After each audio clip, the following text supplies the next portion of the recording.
This is Talk Business and Politics with Roby Brock. Welcome to today's Talk Business and Politics. I'm joined by John Brummett of the Arkansas Democrat-Gazette. Good to see you as always. Good to be here. Did all of your Oscar winners win last night? Actually, no, but that's customary. Yeah? I have not seen Parasite, and I know it's very good, and we've got it rented on Amazon at home video, so we're going to watch it. But I loved the Tarantino movie, Once Upon a Time in Hollywood. Just loved it. Thought it was special. And it got a lot of nominations. Brad Pitt got a Best Supporting Actor, I think. So. And that was it, I think. That's all that I'm recalling. So. Yeah, it was an okay show. It was okay. Joaquin Phoenix's speech. I did not have cereal this morning. Oh, did you not? I couldn't do it. No. I don't know when I'll be able to again. Tomorrow, perhaps, but today, no. You could hear that mama cow, couldn't you? Don't, please. Okay. Please. Let us turn to the last week's events. It's been just a wild ride last week. Yes, we had impeachment, the State of the Union, and the Iowa debacle caucus. Right. Not necessarily in that order. And then a New Hampshire Democratic debate. Yes, and we had that as well, and a press conference from the president. And I mean, Self-celebration. Was it a press conference? I think it was a press conference. Okay. So, yeah.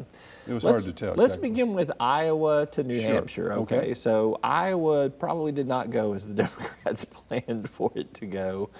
And now you've got New Hampshire right around the corner. It just seems jumbled at the top to me at this point in time. And the fact that they were counting multiple ways to win in Iowa probably was a precursor for it was going to be a disaster.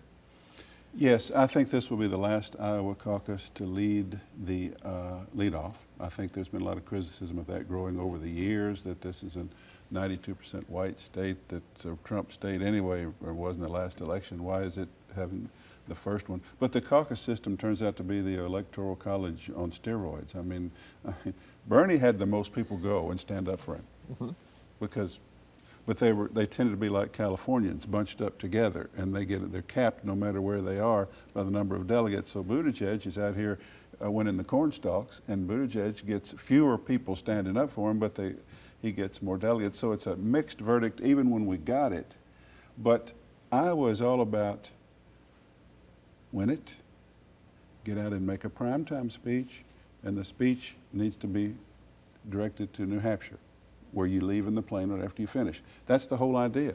And the whole scripting of and then if you don't win it, get out and make a speech explaining that you're still good, and then go to New Hampshire. That's what it's all supposed to be about. None of that could happen because there were zero returns. It was a total debacle, and both Buttigieg and, so by the mixed verdict when we got it, and the lack of verdict in the time when it matters, which is primetime TV on the night when everybody's tuned in, it's sort of a non-event, but even as an event, it leaves a jumbled. Biden would seem to be finished. Really? I mean, yes, fourth place, a poor fourth place. New Hampshire, he says, well, I got a gut punch in Iowa, and we'll get another one in New Hampshire. He's already conceded he's going to lose there, and you think, this is your front runner, this is your electable candidate, that's what you were all about, this passive electability, and it's not happening. But he still thinks he has the firewall, they call it, in South Carolina, when about half the Democratic primary votes will be African American, and he's continuing to lead there. So, and then Klobuchar, you said fast forward to the New Hampshire debate, wondrous performance. Raised a couple $1 million, she says, right after. Still hasn't translated in the polls. No, it hasn't, though. but I'm just saying she might. I mean, it's very fluid when it's as messed up as this. There is a new local TV poll in New Hampshire overnight that had her third at 14, and Elizabeth Warren, who's sort of lost in all this. I compare her to a boxed-in sprinter. Like, she might be able to get first to the line, except Bernie's in her lane a little bit, and Pete's in her lane a little bit, and now Amy's in her lane a little bit, and she can't get through. So, what a mess. Yeah. I've been trying to advise this young student who's doing a college mock convention about Arkansas. What's Arkansas going to do? And I'm thinking, I just told him yesterday, we may wind up with an F on this, because I don't know. I mean, everything I've told you is, because Biden seemed to be the logical one with the African-American vote and the establishment candidate, but it's, let us say, fluid, let us say, a holy mess. I would say that when we get through Iowa, New Hampshire, Nevada, South Carolina, they're still just not going to. I mean, there will be like a third of the way through all the delegates, I think, or something like that. That's Super Tuesday. Yeah, will be Super Tuesday is almost half of them. there could still be it unclear. I mean, See, I've been going around saying, and this was before the Iowa debacle, we need to change this system because this is not representative of your vote. And inordinate winnowing authority has been given to these states that don't matter. And I said that the least, put the first 4 together on the same day. I mean, not a joint, but let's do all 4 of them. So you get some African American vote in South Carolina, so you get some Midwestern votes and New England vote. Then you get service employee union vote and some Hispanic vote in Nevada. And put it all together and see what you got. As you just said, I think when those 4 are done on February 29, and we move on to Super Tuesday when Arkansas participates, I think it will remain this jumbled mess. I think Bernie is sort of the Trump of this field. He has a prospect of winning with small pluralities every time. Mm-hmm. And then there's no coalescence. There was supposed to be Bernie versus the anti-Bernie. Now it's Bernie versus maybe Buttigieg, Biden limping a little, Klobuchar is coming, Warren's still around, and Bloomberg's coming in on Super Tuesday. Yeah. So, what Democrats? Yeah. It's Yogi Berra. It ain't over till it's over, right? Well, the Democrats can't get it done. They can't get it done. They can't get the caucus counted. They can't run a caucus, and they don't have a candidate who can step out and say, "I am the obvious best choice to be president." You don't see somebody there you can see. And James Carville, have you read his? Oh, yeah. He's saying we've lost our damned minds, to quote him. He said, I think he had a few other expletives in what he had to say. And he's absolutely right. This is about power. I mean, in the Supreme Court, I use the Supreme Court example. You want on Supreme Court nominations, do you want to make them? And do you want to get them confirmed? Then get elected. And do what you have to do to get elected. And he's saying, look, we said in '92 it's the economy, stupid. Maybe Clintonism is dead otherwise, but the tactic of the message has to be focused and clear, and don't talk about all these things that get you. Clinton didn't go around saying, elect me and we'll have a don't ask, don't tell, engage the military. That was not his campaign speech. It's the first thing he did, but it wasn't his campaign speech. Carville said, shut up with all of these notions. Just pick one that works. And I think he's right, but that's what's not happening. Yeah. All right, so let's shift to the other side of the aisle. We had the President's State of the Union speech, which was embroiled in controversy as we're accustomed to. He actually stayed on script, said a lot of things that were, I guess, contentious at times and definitely one-sided and partisan. And then you had the Nancy Pelosi reaction to that, ripping the speech up. And then you move into the post-impeachment acquittal press conference. It was probably the president's best week in quite some time and the Democrats' worst week in quite some time. Would you agree with that assessment? Yes, yes. All right. So why do you think the president is rising in the polls, and why do you think he was able to maintain enough discipline to get through to the post-acquittal speech, which had little discipline? Why do I think he's rising in the polls? He's rising in the polls because the economy continues to be gangbusters. You like money in America? Things are pretty well monetized in America right now. It's looking good. That's just a fact if people vote their pocketbooks.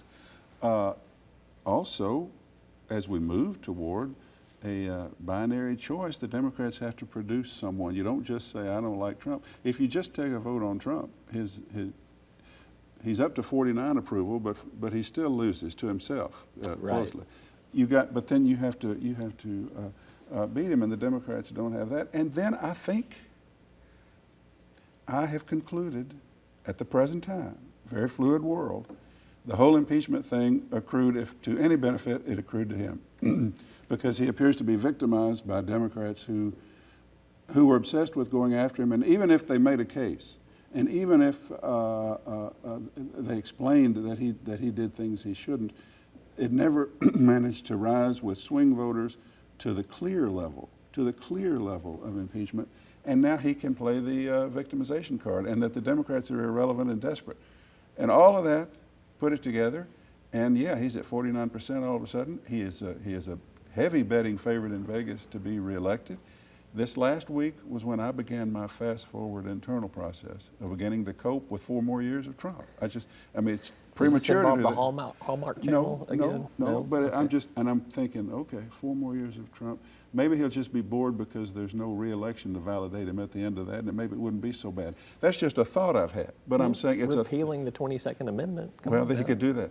But I'm just saying, and that, I don't mean to be serious, the race is far from over, but there is a time, at least with me, because I tend to operate in sort of fast forward, like I got to cope with what's coming, that this week I was thinking, it's beginning to look like he's going to be around for another. All that could change. I'm not saying that that's not accurate, but I am also saying it's 9 months away That's still, what I just and said. 9 months is an eternity 9 hours. in this presidency. 9 hours could change it. 9 minutes. We could look at what has maybe happened since we started talking, and all of this could be irrelevant. Anyway, it's yeah, I know, but it's really. I led my life course class last week on Wednesday. I said, "Welcome to the worst week of my memory for the Democratic Party." Everything. Pelosi's ripping up. I know I get beaten up by this, but come on. And then In 2 or 3 weeks, it'll be the best week the Democrats have ever had, and the worst week for the Michigan Republicans. governor's response. Yeah. Are you serious? This isn't a response. It's what, recorded beforehand or written beforehand? It's at least written beforehand. It's not fluid. Much better than the House Speaker doing this silly thing, I believe, would be for the She live did not response. reach for her water bottle, though, like Marco Rubio did. Okay. That's all right. All He's right. John Brummett with the Arkansas Democrat Gazette. Always good to be with you. All right, next week. Thanks. All right. That's all for today's program. I'm Roby Brock. We'll see you next time. Each day, the promise of our nation begins again. Arkansas and America, moving forward. I help make that promise a reality. It's not for everyone, but people everywhere depend on us. Oh, I love you too, sweetie. Trucking delivers, or everything stops. And that's what drives me. I did. You'll find us at the end of a lot of long country roads, covering over 60% of the great state of Arkansas. Our 17 electric distribution cooperatives are working day and night to provide reliable, affordable power to over 500,000 homes, farms, and businesses, just like yours. The Electric Cooperatives of Arkansas, your local energy partners.